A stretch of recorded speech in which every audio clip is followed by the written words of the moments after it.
എങ്ങനെയാണ് ഒരു perfect time table ഉണ്ടാക്കുന്ന കാര്യമാണ് ഈ വീഡിയോയിൽ നമ്മൾ മനസ്സിലാക്കാൻ പോകുന്നത്. പക്ഷെ അതിന് വരുമ്പോൾ നിങ്ങളോട് തന്നെ ചോദിക്കേണ്ട ഒരു ചോദ്യം, എന്തിനാണ് ഒരു ടൈം ടേബിൾ? സിമ്പിൾ ഉത്തരമാണ്, നിങ്ങൾക്ക് എന്തോ ചെയ്യാനുണ്ട്. അതായത് ഇന്നത്തെ ദിവസം നിങ്ങൾക്ക് എന്തൊക്കെയോ ചെയ്യണമെന്ന് ആഗ്രഹമുണ്ട്. പക്ഷെ അത് മനസ്സിലിങ്ങനെ വെച്ചുകൊണ്ടിരുന്നാൽ ചിലപ്പോൾ നടക്കില്ല എന്ന് നിങ്ങൾക്കറിയാം. അതുകൊണ്ട് നിങ്ങൾക്ക് ചെയ്യാനുള്ള ആഗ്രഹമുള്ള കാര്യങ്ങൾ ഇന്ന ടൈമിൽ ഞാൻ ചെയ്യും, അല്ലെങ്കിൽ എനിക്ക് ചെയ്യണം എന്നുള്ള കാര്യം ഒരു പേപ്പർ കഷ്ണത്തിൽ എഴുതി വെക്കുന്നു. എന്നിട്ട് നിങ്ങളത് ഫോളോ ചെയ്യുന്നു. ആ ഫോളോ ചെയ്യുന്ന പേപ്പർ കഷ്ണമാണ് ടൈം ടേബിൾ. ഇതിലാകെയുള്ള വ്യത്യാസം എന്താണ്? നിങ്ങൾ മനസ്സിൽ വെച്ചാൽ ചിലപ്പോൾ നിങ്ങളത് മറന്നു പോകും, ചിലപ്പോൾ നിങ്ങൾക്ക് ആ ഒരു മോട്ടിവേഷൻ കിട്ടില്ല. ആ പേപ്പറിൽ എഴുതി വെച്ചാൽ നിങ്ങൾക്ക് കാണാം നിങ്ങൾക്ക് എന്താ ചെയ്യാൻ ആഗ്രഹമുള്ളത്. ഇനി നിങ്ങൾ ഏറ്റവും ഇതിൽ ഇമ്പോർട്ടൻ്റ് ആയിട്ടുള്ള കാര്യം ഞാൻ ഇടയ്ക്ക് പറഞ്ഞിട്ടുണ്ടായിരുന്നു, നിങ്ങളുടെ ടൈം ടേബിൾ ഉണ്ടാവേണ്ടത് എന്താണ്? നിങ്ങൾക്ക് നടപ്പിലാക്കാൻ, നിങ്ങൾക്ക് ചെയ്യാൻ ആഗ്രഹമുള്ള കാര്യങ്ങളാണ് ആ ടൈം ടേബിൾ ഉണ്ടാവേണ്ടത്. എനിക്ക് ചെയ്യാൻ ആഗ്രഹമുള്ള ആരല്ല, നിങ്ങളുടെ പേരൻസിന് ചെയ്യാനുള്ള ആഗ്രഹമല്ല, നിങ്ങളുടെ ടീച്ചേഴ്സിനുള്ള ആഗ്രഹമല്ല ആ ടൈം ടേബിൾ ഉണ്ടാവേണ്ടത്. നിങ്ങൾക്ക് എന്താണോ വേണ്ടത്? അപ്പോൾ അവിടെ ഏറ്റവും വലിയ ഫാക്ടർ വരുന്നത് എന്താണ്? നിങ്ങൾക്ക് എന്താണ് ലൈഫ് കൊണ്ട് വേണ്ടത്? ഇന്നുകൊണ്ട് നിങ്ങൾക്ക് എന്താ ചെയ്യാൻ ആഗ്രഹം? നിങ്ങൾക്ക് ഇന്ന് ദിവസം മൊത്തം ഗെയിം കളിക്കുക, ഇൻസ്റ്റാഗ്രാം നോക്കുക, യൂട്യൂബ് നോക്കുക ആഗ്രഹമെങ്കിൽ നിങ്ങളത് എഴുതിക്കോ. പക്ഷെ അത് വെച്ചിട്ട് നിങ്ങൾ ഒരിക്കലും എക്സ്പെക്ട് ചെയ്യരുത് നിങ്ങളുടെ പരീക്ഷയിൽ അല്ലെ സ്കൂളിലെ നിങ്ങളുടെ പെർഫോമൻസ്, അക്കാഡമിക് പെർഫോമൻസിൽ നിങ്ങൾക്ക് വലിയ കാര്യങ്ങൾ ചെയ്യാൻ പറ്റും നിങ്ങൾ എക്സ്പെക്ട് ചെയ്യരുത്. നേരെ മറിച്ച് നിങ്ങൾക്ക് കുറച്ചൊക്കെ ആഗ്രഹമുണ്ട്, പഠിക്കണം എന്ന് ആഗ്രഹമുണ്ട്. ഇന്ന് ഒരു 3 മണിക്കൂറെങ്കിലും ഇന്നത്തെ ദിവസം, 2 മണിക്കൂറെങ്കിലും ഇന്നത്തെ ദിവസം പഠിക്കണം. വെക്കേഷൻ ആണെങ്കിൽ പോലും എനിക്ക് പഠിക്കണം എന്ന് ആഗ്രഹം ഉള്ളാലേ നിങ്ങൾക്ക് ആഗ്രഹമുണ്ട്. എനിക്ക് സ്കൂളിലൊക്കെ പോകുമ്പോൾ നന്നായിട്ട് പഠിക്കണം, നല്ല മാർക്ക് വാങ്ങണം, നല്ലൊരു കരിയർ ഉണ്ടാക്കണം എന്ന് നിങ്ങൾക്ക് ആഗ്രഹം ഉണ്ടെങ്കിൽ ആ പേപ്പറിൽ എഴുതി വെക്കുക. ആ പേപ്പർ നിങ്ങളെ സഹായിക്കും. അതിനോടൊപ്പം ഇൻസ്റ്റാഗ്രാം നോക്കണം എന്ന് ആഗ്രഹമുണ്ട്, അതും എഴുതി വെച്ചോ, അതും നമുക്ക് നടപ്പിലാക്കാം. ക്ലിയർ ആണ്? അപ്പോൾ ആ ഉള്ളാലെ ആ ആഗ്രഹം ഉണ്ടെങ്കിൽ മാത്രമേ ഇത് നിങ്ങൾ അങ്ങോട്ട് ഇനി കണ്ടിട്ട് കാര്യമുള്ളൂ. അല്ലാണ്ട് എന്തെങ്കിലും ഒരു ടൈം ടേബിൾ ഞാൻ തരും, അത് ഫോളോ ചെയ്തിട്ട് നിങ്ങളുടെ ജീവിതം മൊത്തം മാറും എന്ന് നിങ്ങൾ വിചാരിക്കുകയാണെങ്കിൽ നിങ്ങൾക്ക് തെറ്റിപ്പോയി. അത് നടക്കാനേ പോകുന്നില്ല. എൻ്റെ മാത്രമല്ല, നിങ്ങൾ ആരുടെ വീഡിയോ എത്ര പ്രാവശ്യം കണ്ടാലും നടക്കാൻ പോകുന്നില്ല, ആസ് ലോങ് ആസ് ഉള്ളിൽ നിന്ന് ആ സാധനം വന്നില്ലെങ്കിൽ. Okay, ready? അപ്പോൾ ഈ കാര്യം മനസ്സിലായി. നിങ്ങൾ റെഡി ആണെങ്കിൽ നമുക്ക് എന്ത് ചെയ്യാം, എങ്ങനെയാണ് ടൈം ടേബിൾ ഉണ്ടാക്കുന്ന കാര്യം മനസ്സിലാക്കാം. ഒരു ആക്ച്വൽ ടൈം ടേബിൾ വെച്ചിട്ട് നമുക്ക് നോക്കാം. ഇപ്പോൾ വെക്കേഷൻ ദിവസങ്ങളാണ്, നിങ്ങൾക്ക് സ്കൂളിലൊന്നും പോകാനുണ്ടാവില്ല. അപ്പോൾ ഹോപ്പ്ഫുള്ളി രാവിലെ സമയങ്ങളിൽ നിങ്ങൾ ഫ്രീ ആയിരിക്കും. അപ്പോൾ രാവിലെ മുതൽ നമ്മൾ ടൈം ടേബിൾ തുടങ്ങിക്കോ. പലരും ഉണ്ടാകുന്ന മിസ്റ്റേക്ക്, പഠിക്കാനുള്ള സമയം മാത്രം ടൈം ടേബിളിൽ എഴുതും. വേണ്ട, നിങ്ങൾ ഫുൾ ഡേ നിങ്ങൾ ഷെഡ്യൂൾ ചെയ്തോ.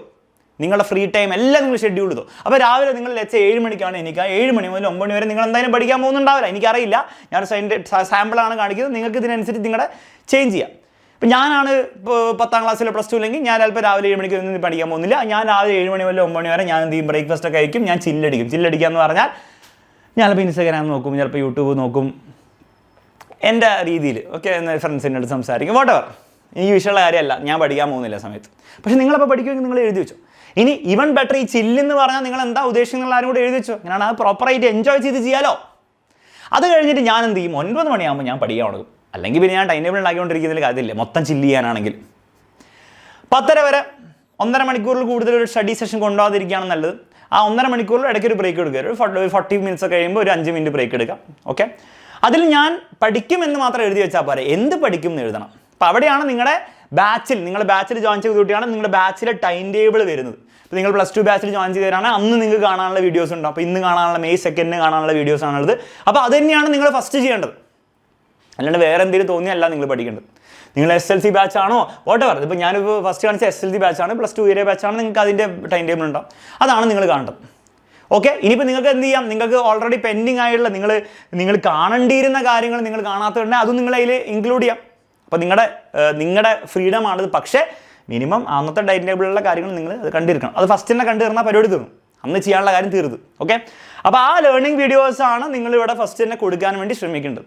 ഇപ്പോൾ ഫിസിക്സിലെ ഫസ്റ്റ് ചാപ്റ്ററിലെ ഏത് ലേണിംഗ് വീഡിയോസാണ് നിങ്ങൾ ആ 1.5 മണിക്കൂർ കൊണ്ട് പഠിക്കാൻ പോകുന്നത്. അപ്പോൾ ഓരോ ലേണിംഗ് വീഡിയോസിൻ്റെ ലെങ്ത് നിങ്ങൾ ആപ്പിൽ നോക്കിയാൽ മനസ്സിലാവും. അപ്പോൾ അതിനനുസരിച്ച് നിങ്ങൾ എന്ത് ചെയ്യുക, ടൈം ചെയ്യുക. ക്ലിയർ ആണല്ലോ? ഓക്കെ, അപ്പോൾ അത് കൃത്യമായിട്ട് ഉണ്ടാവണം. എന്താണ് നിങ്ങൾ പഠിക്കാൻ പോകുന്നത്, ഏത് ചാപ്റ്ററിൻ്റെ ഏത് ഭാഗമാണ്, ഏത് വീഡിയോസാണ് നിങ്ങൾ പഠിക്കാൻ പോകുന്നത്. ഇനി റിവിഷൻ ചെയ്യുകയാണ്, ഏത് ചാപ്റ്ററിൻ്റെ ഏത് ഭാഗമാണ് നിങ്ങൾ റിവിഷൻ ചെയ്യാൻ പോകുന്നത്, ഏതൊക്കെ വീഡിയോസാണ് അല്ലെങ്കിൽ ഏതൊക്കെ ക്ലാസ്സാണ് റിവിഷൻ ചെയ്യാൻ പോകുന്നത്. ഇനി നോട്ട് ഉണ്ടാക്കാനാണ് പ്ലാനിങ്, ഏതൊക്കെ ചാപ്റ്ററിന്, അത് കൃത്യമായിട്ടുണ്ടാവണം. 10:30 ആകുമ്പോൾ നിർത്തും വേണം. സാർ തീർന്നില്ല, കുഴപ്പമില്ല, മതി. 10:30 ആകുമ്പോൾ അടുത്ത പരിപാടി ഇൻസ്റ്റാഗ്രാം നോക്കുക. എഴുതിക്കോ, 3/4 മണിക്കൂർ ഇൻസ്റ്റാഗ്രാം നോക്കിക്കോ, ഒരു വിഷയമായില്ല. പക്ഷേ 3/4 മണിക്കൂറാകുമ്പോൾ നിർത്തിക്കോണം. ഇനി സാർ എനിക്ക് കുറച്ചും കൂടി നോക്കണം, നിങ്ങളുടെ ആഗ്രഹപ്രകാരം നിങ്ങൾ കൂട്ടിക്കോ. നിങ്ങൾ 1 മണിക്കൂറാക്കണം, 1 മണിക്കൂർ ആകുമോ. അപ്പം ഞാൻ പറയുന്നത് നിങ്ങളുടെ മനസ്സിലുള്ള ആഗ്രഹമാണ് നിങ്ങളുടെ ടൈം ടേബിൾ റിഫ്ലക്റ്റ് ചെയ്യേണ്ടത്. അങ്ങനെ വരുമ്പോൾ ഒരു കുഴപ്പമില്ല. കാരണം നിങ്ങളുടെ ആഗ്രഹമാണ് നിങ്ങൾ എഴുതുക, അത് നിങ്ങൾക്ക് ആഗ്രഹമുള്ള കാര്യം നിങ്ങൾ ചെയ്യാൻ പോകുന്നത്. നിങ്ങളുടെ ആഗ്രഹം ജീവിതത്തിൽ എല്ലാ ദിവസവും 6 മണിക്കൂർ ഇൻസ്റ്റാഗ്രാം നോക്കി എഴുതി വെച്ചോ. പക്ഷേ അപ്പോൾ ബോധം ഉണ്ടാവണം, അത് നിങ്ങളെ എവിടെ എത്തിക്കാൻ പോകുന്നില്ല. അതുണ്ടായാൽ മതി, ഓക്കെ, വേറെ കുഴപ്പമൊന്നുമില്ല. യൂട്യൂബ് നോക്കിക്കോ, വെറുതെ ഇരുന്ന് കണ്ടോ. പക്ഷെ അത് ഷെഡ്യൂൾ ചെയ്യുക, ഗെയിം കളിക്കണം, വാട്ടെവർ ഷെഡ്യൂൾ ചെയ്ത് കളിച്ചോ. 12 മണിയാകുമ്പോൾ നിർത്താം, 12 മണിയാകുമ്പോൾ വീണ്ടും അടുത്തൊരു പടി. അപ്പോൾ ഞാൻ പറയുന്നത് ഇതിങ്ങനെ ഫോളോ ചെയ്യാനല്ല പറയുന്നത്, സ്പെസിഫിക് ആക്കുക, മാക്സിമം സ്പെസിഫിക്. ലഞ്ച്, പിന്നെ അതിൻ്റെ ഉറക്കം, എല്ലാം സ്പെസിഫിക് ആയി ചെയ്യുക. എന്നിട്ട് നിങ്ങൾ നോക്കുക, ഒരു ദിവസം നിങ്ങൾക്ക് നിങ്ങളുടെ ടൈം ടേബിൾ പ്രകാരം, അതായത് നിങ്ങളുടെ ആഗ്രഹം പ്രകാരം എത്ര ടൈം നിങ്ങൾക്ക് പഠിക്കാൻ കിട്ടുന്നുണ്ട്, എത്ര ടൈം നിങ്ങൾക്ക് ചില്ലടിക്കാൻ കിട്ടുന്നുണ്ട്. നിങ്ങൾക്ക് തോന്നുകയാണ് പഠിക്കാനുള്ള ചില്ലടിക്കാനുള്ള സമയം പ്രോപ്പറായി കിട്ടുന്നില്ല എന്ന് തോന്നുന്നത്, ചില്ലടിക്കാനുള്ള സമയം കൂട്ടുക. മനസ്സിലാവുന്നുണ്ടല്ലോ? അപ്പം നിങ്ങൾക്ക് സ്വന്തം നിങ്ങളുടെ ആഗ്രഹപ്രകാരം നിങ്ങൾക്ക് ചെയ്യാൻ പറ്റും. അതിന് ഏറ്റവും വലിയ അഡ്വാൻറ്റേജ്, നിങ്ങൾക്ക് അത് കൺസിസ്റ്റൻ്റ്ലി ഫോളോ ചെയ്യാൻ പറ്റും. മറ്റൊരാൾ നിങ്ങൾക്ക് ഉണ്ടാക്കിയ ടൈം ടേബിൾ നിങ്ങൾക്ക് കൺസിസ്റ്റൻ്റ്ലി ഒരിക്കലും ഫോളോ ചെയ്യാൻ പറ്റില്ല. നിങ്ങൾ ഉണ്ടാക്കിയ ടൈം ടേബിൾ, നിങ്ങളുടെ ആഗ്രഹപ്രകാരം ഉണ്ടാക്കിയ ടൈം ടേബിൾ നിങ്ങൾക്ക് കൺസിസ്റ്റൻ്റ്ലി ഫോളോ ചെയ്യാൻ പറ്റും. കാരണം നിങ്ങളുടെ ആഗ്രഹമാണ് അവിടെ റിഫ്ലക്റ്റ് ചെയ്യുന്നത്. ഞാൻ പറയുന്ന ലോജിക്ക്, ആ ഒരു അണ്ടർലൈൻ ഫിലോസഫി മനസ്സിലാവുമെന്ന് വിചാരിക്കുന്നു. ഇനി ഇത് പ്രാക്ടിക്കലി വരുമ്പോൾ നിങ്ങൾ കുറച്ചും കൂടി കാര്യങ്ങൾ ശ്രദ്ധിക്കണം. എത്ര മാത്രം ചെയ്താൽ പോരാ, പ്രാക്ടിക്കലി നിങ്ങൾ ഈ ടൈം ടേബിളൊക്കെ ഉണ്ടാക്കി ഫോളോ ചെയ്യാൻ നോക്കുമ്പോൾ കുറച്ച് പ്രശ്നങ്ങൾ വരും. അതിൽ ഫസ്റ്റ് കാര്യം, എപ്പോൾ ഈ ടൈം ടേബിൾ ഉണ്ടാക്കണം എന്നാണ്. അതായത് നാളത്തേക്കുള്ള ടൈം ടേബിൾ ഞാൻ എന്നാണ് ഉണ്ടാക്കേണ്ടത്. മക്കളെ, നാളെ നിങ്ങൾ ഫോളോ ആണെന്ന് ടൈം ടേബിൾ നാളെ രാവിലെ എണീറ്റ് ടൈം ടേബിൾ ഉണ്ടാക്കാൻ നോക്കിയാൽ ഒന്നും നടക്കാൻ പോകുന്നില്ല എന്നുള്ള കാര്യം 100% ഞാൻ പറയുകയാണ്. മിനിമം ഒരു ദിവസം മുൻപെങ്കിലും നിങ്ങൾ എന്ത് ചെയ്യണം, അടുത്ത ദിവസത്തെ ടൈം ടേബിൾ നിങ്ങൾ ഉണ്ടാക്കിയിരിക്കണം. ഇനി വേണം നിങ്ങൾക്ക് ഒരു വീക്കിൻ്റെ മൊത്തം ടൈം ടേബിൾ ഉണ്ടാക്കാം, പക്ഷെ അതൊന്നും അത്ര പ്രാക്ടിക്കൽ ആയിട്ടുള്ള കാര്യമല്ല. മാക്സിമം 2-3 ഡേയ്സ് അങ്ങോട്ടുള്ള ടൈം ടേബിൾ നിങ്ങൾക്ക് ഉണ്ടാക്കാം. ആ 2-3 ഡേയ്സിന് ഫുൾ സ്പെസിഫിക് ആയിട്ട് ഉണ്ടാക്കേണ്ട ആവശ്യമില്ല. മറ്റന്നാൾ അതിൻ്റെ പിറ്റേന്ന് എന്താണ് ഏകദേശം ചെയ്യാന്നുള്ളൊരു പ്ലാൻ ഉണ്ടാക്കിയാൽ മതി. അത് നമ്മുടെ ബാച്ചിൽ, നിങ്ങളുടെ ബാച്ചിൽ ജോയിൻ ചെയ്ത ബാച്ചിലെ ടൈം ടേബിൾ നിങ്ങളെ ഹെൽപ്പ് ചെയ്യും, നിങ്ങൾ ഗൈഡ് ചെയ്യും. അതപ്പോൾ എന്തൊക്കെയാണ് ചെയ്യേണ്ടതെന്നുള്ളത് നിങ്ങൾക്ക് നേരത്തെ നോക്കി വെക്കാം. ഓക്കെ, അപ്പോൾ അത് ഉണ്ടാക്കുക. സ്പെസിഫിക് ആയിട്ടുള്ള ടൈം ടേബിൾ അടുത്ത ദിവസമെങ്കിലും ഉണ്ടാക്കണം. സ്പെസിഫിക് ആയിരിക്കണം, ഓരോ ടൈം സ്ലോട്ടിൽ എന്ത് ചെയ്യണം. നെക്സ്റ്റ് കാര്യം, സമയം, ലെഷറിനുള്ള സമയം നിങ്ങൾ കാണണം. ഇപ്പം ഫോർ എക്സാമ്പിൾ, സാർ എല്ലാം ഇങ്ങനെ പാക്ക് ചെയ്ത് ചെയ്താൽ എങ്ങനെയാണ് ശരിയാവുക? അപ്പോൾ ജീവിതം ഒരു മെക്കാനിക്കലായി പോലെ. മെക്കാനിക്കലാക്കണ്ട, നിങ്ങൾ ഇടയ്ക്കൊരു ടൈം സ്ലോട്ട് കൊടുത്ത് ഒന്നും ചെയ്യാതിരിക്കാൻ വേണ്ടി നിങ്ങളൊന്നും കൊടുക്കണ്ടായില്ലേ. 2 to 4 നത്തിങ്, ബ്ലാങ്ക്, എന്ത് വേണം ചെയ്തു. പക്ഷേ വീണ്ടും അതിനൊരു സമയം ഉണ്ടായിരിക്കണം. ഓക്കെ, ക്ലിയർ ആണല്ലോ? അപ്പോൾ അല്ലെങ്കിൽ പിന്നെ ഇതിലൊന്നും പോയിന്റ് ഇല്ല. നിങ്ങൾ വിചാരിക്കുകയാണ് സാർ മെക്കാനിക്കലാവും, നിങ്ങൾക്ക് ആഗ്രഹമുള്ള പോലെ മെക്കാനിക്കലാവുന്ന ഈ ടൈം ടേബിൾ പ്രകാരം. വേറെ ആർക്കും ആഗ്രഹമുള്ള പോലെയല്ല. ഓക്കെ, നിങ്ങളെ റോബോട്ട് പോലെ ആരും ട്രീറ്റ് ചെയ്യുന്നില്ല. മൂന്നാമത്തെ കാര്യം, ഫ്ലെക്സിബിലിറ്റി വേണം. അതായത് നിങ്ങൾ ആക്ച്വലി ഈ പ്രാക്ടിക്കലി ഇത് ഇംപ്ലിമെൻറ്റ് ചെയ്യാൻ നോക്കുമ്പോൾ ഉണ്ടാവും, ചിലപ്പോൾ രാവിലെ ഒരു 10 മണിയാകുമ്പോഴായിരിക്കും നിങ്ങളുടെ കസിൻ വല്ലതും വീട്ടിൽ വരുന്നത്. അപ്പോൾ നിങ്ങൾ പറയാൻ പറ്റും, ഇരിക്കുന്നു ചാപ്റ്റർ 1 ലേണിംഗ് വീഡിയോ 5, ആൾക്കാർക്ക് നിങ്ങൾക്ക് കിളി പോയി എന്ന് വിചാരിക്കും. അപ്പോൾ അതിനനുസരിച്ച് നിങ്ങൾ ടൈം ടേബിൾ നിങ്ങൾ ആ ഡേ തന്നെ മാറ്റിക്കൊണ്ടിരിക്കുക. അപ്പോൾ പലരും ഉണ്ടാക്കുന്ന മിസ്റ്റേക്ക്, ഇത് മുന്നത്തെ ടൈം ടേബിൾ തെറ്റി, അപ്പം ഇന്ന് ഫുള്ള് തെറ്റി. അങ്ങനെ ചെയ്യരുത്. നിങ്ങൾക്ക് അതിൻ്റെ ബാക്കിയുള്ളത് മാറ്റിയാൽ പോരെ, മോഡിഫൈ ചെയ്താൽ പോരെ. അപ്പോൾ മോഡിഫൈ ചെയ്തുകൊണ്ടിരിക്കണം. അത് ഒരിക്കലും ഒരു എക്സ്പെക്ട് ചെയ്യരുത് ഓരോ ദിവസം ടൈം ടേബിൾ നിങ്ങൾ 100% ഫോളോ ചെയ്യാൻ പറ്റും. മിക്ക സമയത്തും എല്ലാ ദിവസവും ടൈം ടേബിൾ ഒരു 80% നമുക്ക് ഫോളോ ചെയ്യാൻ പറ്റുള്ളൂ. അത് തന്നെ ഒരു സക്സസ് ആയിട്ട് നിങ്ങൾ കരുതുക. പിന്നെ അതിങ്ങനെ മാറ്റിക്കൊണ്ടിരിക്കുക, നിങ്ങൾ പോസ്റ്റ്പോൺ ചെയ്തുകൊണ്ടിരിക്കുക. ഇപ്പോൾ കസിൻ വന്നു 10:30 ആകുമ്പോഴത്തേക്കും കസിൻ പോയുള്ളൂ. അപ്പോൾ നിങ്ങൾക്ക് പഠനം നിങ്ങൾക്ക് അരമണിക്കൂർ കിട്ടിയുള്ളൂ. It is okay. നിങ്ങൾ എന്ത് ചെയ്യുക, ഈ ബ്രേക്ക് എടുക്കുക, എന്നിട്ട് ഇടയിൽ എന്ത് ചെയ്യുക, അപ്പം തന്നെ മാറ്റുക, അന്ന് തന്നെ മാറ്റുക. ടൈം ടേബിൾ കുറച്ച് എന്താണ് പഠിക്കാൻ വേണ്ടിയിട്ട്. മനസ്സിലല്ലേ? ആ ഫ്ലെക്സിബിലിറ്റി എപ്പോഴും നിങ്ങൾക്ക് ഉണ്ടാവണം. അപ്പോൾ അത് നിങ്ങൾ നോട്ട്ബുക്കിലാണ് ടൈം ടേബിൾ ഉണ്ടാക്കുന്നത്, നോട്ട്ബുക്കിൽ കറക്ഷൻ വരുത്തുക, അത്രേ ഉള്ളൂ. നിങ്ങൾ ആപ്പിലോ അല്ലെങ്കിൽ ഫോണിലെ ഏതെങ്കിലും നോട്ട്സിൻ്റെ ആപ്പിലാണെങ്കിൽ അത് ജസ്റ്റ് ഡിലീറ്റ് ചെയ്തിട്ട് ഇതാക്കിയാൽ പോരെ. ഓക്കെ, റിവിഷന് വേണ്ടിയിട്ടുള്ള സ്ലോട്ട്സും കരുതണം. എപ്പോഴും പഠിച്ച് മുന്നോട്ട് പോയാൽ പോരാ, ഇടയ്ക്കിടയ്ക്ക് റിവൈസ് ചെയ്യാൻ വേണ്ടിയിട്ട്. ഏറ്റവും ഐഡിയലി നിങ്ങളിപ്പോൾ ഇന്ന് ഇത് പഠിച്ചു എന്ന് വിചാരിക്കുക, ഇതിൻ്റെ റിവിഷൻ നാളെ ചെയ്യേണ്ട ആവശ്യമില്ല. നാളെ എന്തായാലും നിങ്ങൾക്ക് ഓർമ്മയുണ്ടാവും. ഒരു 5 ഡേയ്സിനുള്ളിൽ എന്ത് ചെയ്യുക, അല്ലെങ്കിൽ 6 ഡേയ്സിൽ നിങ്ങൾ ഫസ്റ്റ് റിവിഷൻ ചെയ്യുക. അപ്പോൾ അങ്ങനെ ഒന്ന് പ്ലാൻ ചെയ്യുന്നത് നല്ലതായിരിക്കും. അത് റിവിഷൻ ടൈം ടേബിളിൽ, അല്ലെങ്കിൽ ഈ ടൈം ടേബിളിൽ നിങ്ങൾ ചേർക്കണം, മറന്നു പോകരുത്. എപ്പോഴും പഠിക്കുന്ന മാത്രമല്ല, റിവിഷനും അതിൽ ചേർക്കണം. പിന്നെ റിലാക്സ് ചെയ്യാൻ വേണ്ടി ചെറിയ ദിവസങ്ങൾ കൊടുക്കുക. ഇപ്പോൾ നാളെ നിങ്ങൾക്ക് എന്താണ്, ഒരു സൺഡേ അല്ലെ സാറ്റർഡേ ടൈം ടേബിൾ വേണ്ട, എല്ലാ ദിവസവും ടൈം ടേബിൾ വേണ്ട. നിങ്ങൾക്ക് അന്ന് ആഗ്രഹം ടൈം ടേബിൾ ഇല്ലാതെ ജീവിക്കാനാണ് ആഗ്രഹമെങ്കിൽ നിങ്ങളങ്ങനെ ജീവിക്കുക. എല്ലാ ദിവസവും ഭയങ്കര മാൻഡറ്ററി ആയിട്ടുള്ള കാര്യമല്ല, നമുക്ക് ജീവിതവും വേണം. ടൈം ടേബിളിൽ അത് ഹെൽപ്പ് ചെയ്യുന്നു മാത്രമേ ഉള്ളൂ. അല്ലാണ്ട് ടൈം ടേബിൾ പ്രകാരം എല്ലാ ദിവസവും ഞാൻ ജീവിതകാലം ജീവിക്കുന്നു അങ്ങനെയൊന്നുമില്ല. ഇടയ്ക്ക് ടൈം ടേബിൾ ഇല്ലാത്ത ദിവസങ്ങൾ കൊടുക്കുക. ഫാമിലി ആയിട്ട് പുറത്ത് പോകണം, എന്തിനാ ടൈം ടേബിൾ വേണ്ട.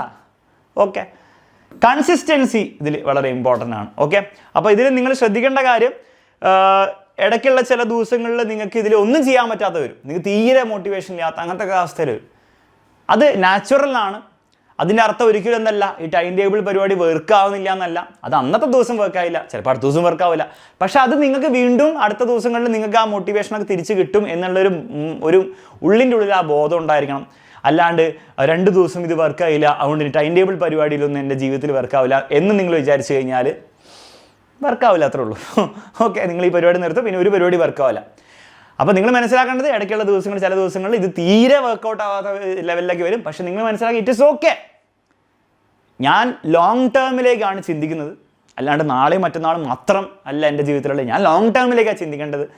ഒരു വർഷമാണ് ഞാൻ മനസ്സിൽ കാണേണ്ടത്. അതുകൊണ്ട് 1-2 ദിവസം പോയാലും എനിക്ക് കുഴപ്പമില്ല, പോട്ടെ. ഞാൻ പിന്നെയും 3-ാം ദിവസം ഞാൻ വീണ്ടും എന്താണ് തിരിച്ച് ട്രാക്കിൽ ആവും, അതെനിക്ക് കഴിയും എന്നുള്ളൊരു ബിലീഫ് മതി. ഓക്കെ, ബിലീഫ് ഉണ്ടെങ്കിൽ അത് നടന്നോളും. അപ്പോൾ ആ കൺസിസ്റ്റൻസി വളരെ ഇമ്പോർട്ടൻ്റ് ആണ്. 1-2 ദിവസമൊക്കെ ഫ്ലോപ്പ് ആയാലും പേടിക്കേണ്ട ആവശ്യമില്ല. നെക്സ്റ്റ്, ഇത് എവിടെ എഴുതണം അത് നിങ്ങളുടെ ചോയ്സാണ്. നിങ്ങൾക്കൊരു നോട്ട്ബുക്കിൽ എഴുതാം, പക്ഷെ അതിനൊരു സ്ഥലം ഉണ്ടാവണം, ഒരു വൃത്തിയുള്ളൊരു സ്ഥലം ഉണ്ടാവണം. ഏതിലും കടലാസിൽ എഴുതുക അങ്ങനെയൊന്നും ചെയ്യരുത്. ഒരു നോട്ട് പാഡിലോ നോട്ട്ബുക്കിൽ എഴുതാം. അല്ലെങ്കിൽ നിങ്ങൾക്ക് ടൈം ടേബിൾ ഉണ്ടാക്കുന്ന ആപ്സ് ഉണ്ട് അല്ലേ, അങ്ങനത്തെ കുറേ ആപ്സ് ഉണ്ട്, പ്രൊഡക്ടിവിറ്റി ആപ്സ് എന്ന് പറയും, അതിൽ ചെയ്യാം. അല്ലെങ്കിൽ ഏതെങ്കിലും ഫോണിൻ്റെ നോട്ട്സിൻ്റെ ആപ്പൊക്കെ ഉണ്ടാവില്ലേ, അപ്പോൾ അതിൽ എഴുതാം. ഓക്കെ, ഞാൻ പേഴ്സണലി എന്താണ് നോട്ട്സിൻ്റെ, എൻ്റെ ലാപ്ടോപ്പിൽ നോട്ട്സിൻ്റെ ഒരു ആപ്പിലാണ് എൻ്റെ ടൈം ടേബിൾ എല്ലാ ദിവസവും എഴുതാം. ഞാൻ സ്കൂളിൽ പഠിക്കുമ്പോഴുള്ള കാര്യമല്ല പറയുന്നത്, ഇന്ന് വരെ എനിക്ക് ടൈം ടേബിൾ ഉണ്ട്. ഈ വീഡിയോസ് എടുക്കണം, ടൈം ടേബിളിൻ്റെ വീഡിയോ എടുക്കണം എന്ന് പറയാൻ എൻ്റെ ടൈം ടേബിൾ കിടപ്പുണ്ട് ഇന്നത്തെ ഇതിൽ. അതുകൂടാതെ വേറെയും കുറേ വീഡിയോസ് എനിക്ക് റെക്കോർഡ് ചെയ്യണം, അതൊക്കെ എൻ്റെ ടൈം ടേബിൾ കിടപ്പുണ്ട്. അപ്പോൾ ഞാൻ എൻ്റെ ലാപ്ടോപ്പിൽ ഒരു ആപ്പിലാണ് ചെയ്യുക.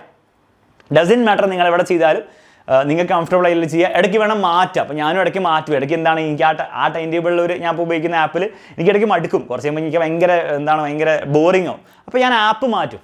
അപ്പോൾ അതിലൊന്നും വിഷയമുള്ള കാര്യമല്ല, നിങ്ങൾക്ക് എങ്ങനെ വേണമെങ്കിലും ചെയ്യാം. ഓക്കെ, ഇടയ്ക്ക് ബുക്കിൽ എഴുതും.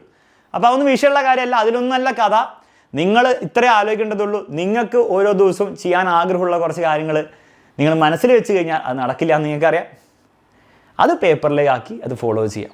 അണ്ടർലൈൻ പ്രിൻസിപ്പിൾ നിങ്ങൾക്ക് ആഗ്രഹമുള്ള കാര്യങ്ങൾ നിങ്ങൾ നടത്തുന്നു എന്ന് മാത്രമേ ഉള്ളൂ. ഓക്കെ, അപ്പോൾ അത്രേ പറയാനുള്ളൂ മക്കളെ. പ്രാക്ടിക്കലായി അഡ്വൈസ് ആയെന്ന് വിചാരിക്കുന്നു. നിങ്ങൾക്ക് ഇംപ്ലിമെൻറ്റ് ചെയ്യാൻ പറ്റുന്ന കാര്യങ്ങളെ ഞാൻ പറഞ്ഞിട്ടുള്ളൂ. ചെയ്തു തുടങ്ങുക. യൂസ്ഫുൾ ആവുകയാണെങ്കിൽ തീർച്ചയായും വന്ന് അറിയിക്കുക, കമൻറ്റ് ബോക്സിൽ അറിയിക്കുക. 2-3 ദിവസം ചെയ്ത് കഴിഞ്ഞിട്ട് കുറച്ച് ദിവസങ്ങൾ ചെയ്ത് കഴിഞ്ഞിട്ട് ഇത് വർക്ക് ചെയ്യുന്നുണ്ടെങ്കിൽ തീർച്ചയായിട്ടും അറിയിക്കുക. ഫ്രണ്ട്സിനും ഷെയർ ചെയ്ത് കൊടുക്കുക. മറ്റൊന്നും പറയാനില്ല. Bye bye, take care, good bye.